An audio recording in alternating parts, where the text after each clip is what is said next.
Hi all, it's Friday around 1:30 and just doing another update for you. It's 28 degrees. It supposedly was going to be just cloudy, but it actually rained today quite a bit, especially overnight. We got quite a heavy dump, and this morning I got caught when going down to the supermarket, got a bit of a sprinkle, so it reminded me of Melbourne weather. It was quite cool. It was quite a pleasant time to go, so it was about 9 o'clock there and a little cooler. But 28's not bad, so it looks like a lovely day outside. Bit of breeze, of course, but yeah, looks good. But look, there's a lot of news to get through, so I'll get straight into that. And it's of course about Victoria. We'll lead with that. There are other stories, but we'll go with Victoria first. The hated lockdown restrictions that experts say are safe to be lifted in Melbourne as residents face an anxious wait to see which freedoms will be restored. I can't blame them for being worried, because Dan has a habit of just pulling the rug from underneath you, so you wouldn't feel super secure. But my understanding is that there's going to be an extension from 5 kilometres to 20 kilometres, which is quite a substantial increase. It's not perfect. We had something similar here ages ago. Now I think we've pretty well got unfettered travel right throughout Queensland, but in Victoria you're still going to be on a leash, but at least it's a longer leash, so if that comes to fruition, that's good news. Two leading health experts outlined what to expect this week in Victoria. They also stressed the importance of everyone exercising caution at all times. As Melburnians wait on tenterhooks to see which of the hated stage 4 lockdown restrictions will be lifted this weekend, two leading experts have revealed which rules can be lifted safely on Sunday.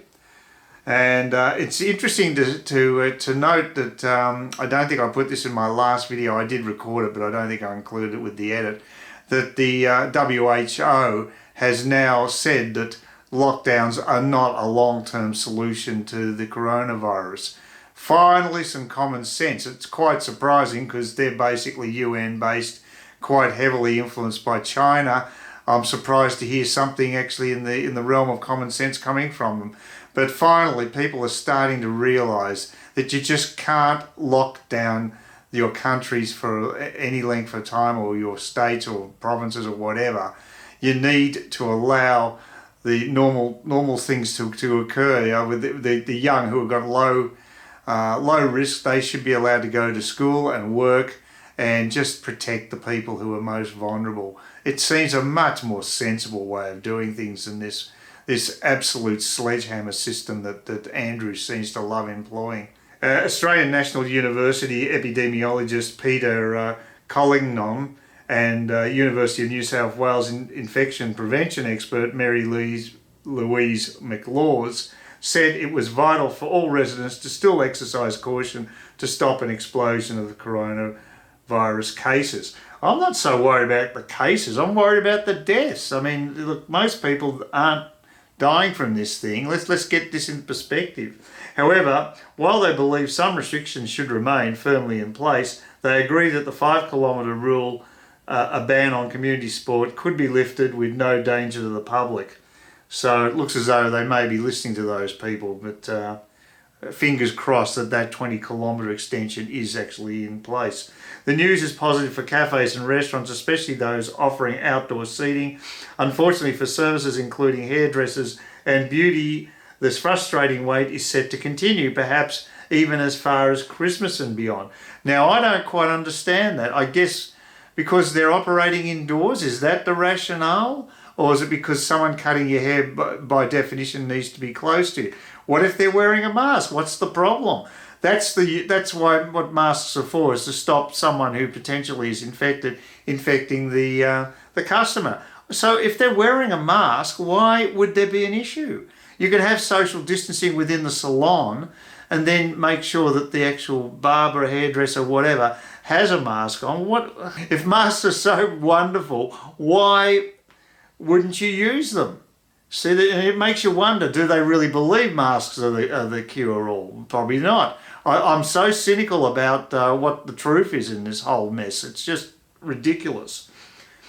Popular outdoor activities such as boating and fishing will finally be permitted. Well, they should have been all along. Again, that is insanity, restricting that. With everybody encouraged to wear masks and maintain social distance, outdoor sports such as soccer and AFL won't be happening in 2020, although skate parks could reopen over the coming weeks. Professor Collignon said restrictions on outdoor restrictions, including exercise, should be scrapped, with Professor McLaws agreeing. Yeah, I mean, they've just gone way too far, and I think even Andrews is realising he's overstepped the mark, which is probably pretty good for a psychopath like him. Why Victoria is actually the most COVID-safe place with lower infection risks than any other state, as Daniel Andrews' never-ending lockdown racks up a $6.5 billion deficit despite just two new coronavirus cases. Victoria has transmission potential of 0.56, making it the most COVID-safe state. Pandemic modelling shows New South Wales has a transmission potential of 0.93. Sunday will see some restrictions lifted in Melbourne, which is still in lockdown. Lead modeller James McCaw says wide-scale mixing would still be very risky. The state's never-ending modelling has already racked up a $6.5 billion deficit. The state recorded its lowest infection figure on Friday morning since July, with just 2 new coronavirus cases found across the entire state and no deaths. And that's the important thing, no deaths. I mean, this is insanity. It's a pretty safe place to be, but you'd think it's Armageddon because the bloody press continually keeps blowing this thing way up. That's why they always kept stating the actual case figures rather than the deaths, because the deaths weren't spectacular enough. I mean, well, look, as far as I'm concerned, we'd be better off without a lot of the mass media, to be quite frank. The world would be a better place. It's mainly misinformation anyway and fake news. The last time Victoria recorded just 2 new COVID-19 cases was on June the 8th. Days before the cases began to spike and clusters started to appear in the community. Pandemic modelling by a team of epidemiologists at the University of Melbourne shows Victoria has a transmission potential of 0.56, whatever that means. The state's figures are far lower than New South Wales, which has a transmission potential of 0.93. All else being equal, the virus is less able to spread in Victoria than anywhere else in the country because we are mixing less. Lead modeller James McCaw told AFR. The virus is still here. In the communities in which it is spreading, it has a reproduction number right on 1 because there have been 10 cases on average every day. With every day the lockdown continues, the cost of the economy continues to rise, with thousands forced out of work and businesses stalling. And the psychological and well-being consequences of that occurring is really substantial. And as I say, we haven't got the figures. I heard someone say there's been quite a spike in suicide attempts, but actual successful suicides maybe not so much. But it's not a happy place to be when you've got people trying to kill themselves, even if they're not successful. That's hardly the point. It's certainly pointing to a situation where people are totally down in the dumps. And that is inexcusable. We could avoid this. But Treasurer Tim Pallas has warned the state may not be over the worst of it yet, with unemployment rates tipped to rise, which will induce more attempted suicides and lower health because of people probably drinking too much booze. A friend of mine was doing that. He said he'd been putting on weight because he'd been drinking more because the situation has been depressing. I suspect we're not just at the worst of the economic event. I think we've still got a month or so to go, but I'm reasonably confident that we'll see, having looked at how other states have responded to this, a reasonably confident rebound, he told The Australian. We need not to be so obsessed about debt that we fail to remember our principal obligation is the well-being of Victorians and they use our balance sheet and our capacity to protect them. Well, forget about that aspect of it. I mean, your debt is important, by the way, because you're putting in the young, and you should give some regard towards their welfare as well.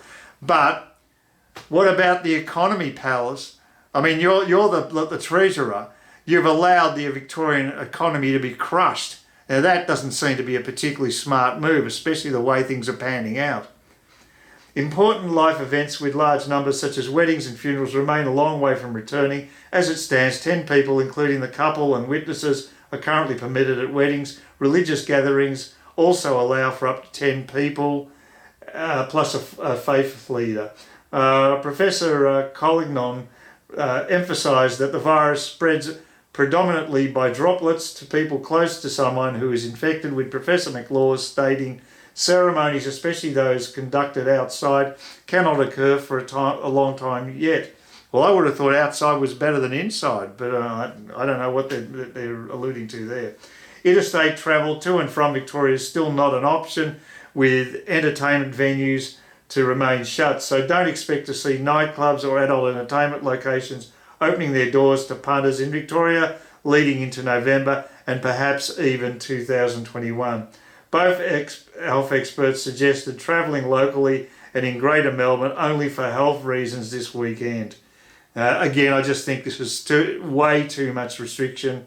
As long as you carry out sensible social distancing, hygiene and what have you, I believe in the Swedish model. I think it's the best way. And there's a bit of trust in your population when you do that. The way Andrews has handled it, he's just sent out the cops, enforced fines, and it hasn't worked. It's just pissed people off, and they're just trying to avoid all this. And obviously they're getting away with it because my friend is, and he's not exactly a spring chicken, but he's able to basically elude this sort of 5 kilometre crap. And just a little one here about Daniel Andrews survives vote of no confidence after being branded dangerous and arrogant in a bruising night in Parliament. Victorian Premier survived opposition vote of no confidence on the previous Tuesday night. Opposition leader labelled government as arrogant and a danger to Victorians. Coalition used its one chance to move motion of no confidence against the Premier. Apparently, there's not many chances to do that. I guess they're just trying to send a message. Andrews has been under a lot of pressure. I guess it adds to his angst to some degree. It was never going to work, as they're never going to get the numbers to have the no confidence vote go through. But I think as an opposition leader, you've got to do something. You've got very few options anyway. So I think he did the right thing there. Victorian Premier Daniel Andrews has survived a vote of no confidence during a chaotic night in State Parliament. The Liberal National Coalition moved a no confidence motion against Mr Andrews on Tuesday night over his handling of the coronavirus pandemic, which has claimed the lives of more than 800 Victorians and plunged Melbourne into strict lockdown. Well, actually, it's Andrews who has plunged us into strict lockdown. It wasn't the coronavirus. So let's just get that straight. But the coalition were unable to get the numbers for the motion, which was easily defeated, 44 votes to 23. When introducing the motion, opposition leader Michael O'Brien said Victorian deserved a fresh start under a new leader, as he labelled the government as arrogant and incompetent and a danger to Victorians in a scathing attack. It gives me no joy to move this motion of no confidence of Premier. Well, I don't know if I believe that. I think actually his words were quite spot on about Andrews, though. I think he pretty well summed it up, Michael O'Brien, so that was a nice summation. So again, I might just keep this short and let's leave it at the Victorian stuff that I've just covered. And again, let's just keep give me thumbs up, thumbs down if you could, and comments if you feel like you've got something to say. Let's have a little bit of a chat, and please consider subscribing. One of these days I might get some more subscribers coming in, but at the moment it's pretty well. I'm in quicksand, I think, at the moment with the subscriber count, but that's okay. I'll live. It's not like this is a money-making venture. I haven't made a damn cent. But it's yeah, it's something to keep me occupied each day, and hopefully keep the fires burning for Victorians down south who are suffering. So enjoy the weekend coming up, and with any luck I'll be back tomorrow with another update.